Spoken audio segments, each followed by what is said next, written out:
All right, isn't it funny? All the baseball people that are here are raving about the Rays organization, and everybody is just expecting automatically now that the Rays will be in the run, and you guys make it look easy. Is it that easy? Certainly doesn't feel like it. It's obviously very flattering, but we have a lot of things that we need to do to get to a point where we feel comfortable.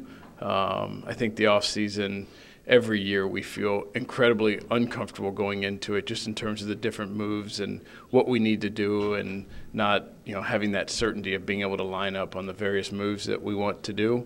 Thus far it's still incomplete, but we're happy with what we have accomplished, and we feel confident that we'll be able to accomplish what we need to.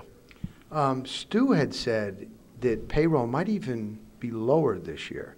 And regardless of David Price, I mean, if he's here, boy, that's really going to change things. Has he stood firm on that? I mean, is it even harder for you right now, this offseason?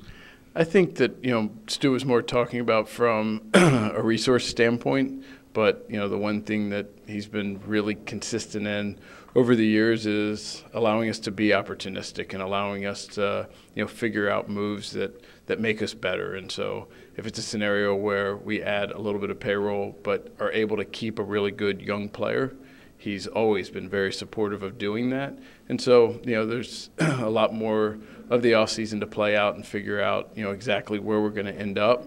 But, he has been very supportive over the years and continues to be. Now, again, you don't mention names. We're all known talking about David Price. Do you have to get, whether it's prospects, major league bat, do you have to get also a pitcher in the deal because you're getting rid of your ace starting pitcher? Well, you touched on it. We don't comment on specific rumors, but, with where we stand today, we feel like we have 6 really good major league pitchers, including Jake Odorizzi, and obviously behind that you have Alex Colomé, who, we feel like has a chance to be really, really good. Obviously health is something that we're going to continue to monitor, and hopefully we get him into spring training healthy. And then Enny Romero coming, and so we like where we are from a pitching standpoint. That being said, if we're able to add more pitching, we'll always say yes to that. The other thing is, I haven't seen you here in a day and a half.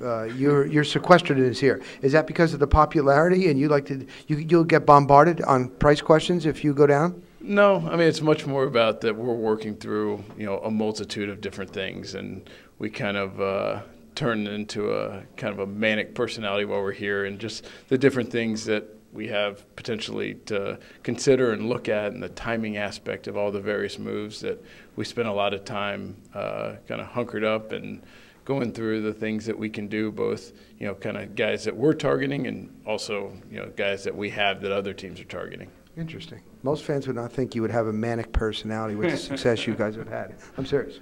Yeah, I mean, I think the frenetic pace of the winter meetings is such that things are happening really quickly, and so we want to be as prepared as we can be, not lose out on something that we read that comes across the ticker that we say, wow, we wish we would have been involved in that. It's just our personality to want to be involved in everything and try to figure out ways that we can get better.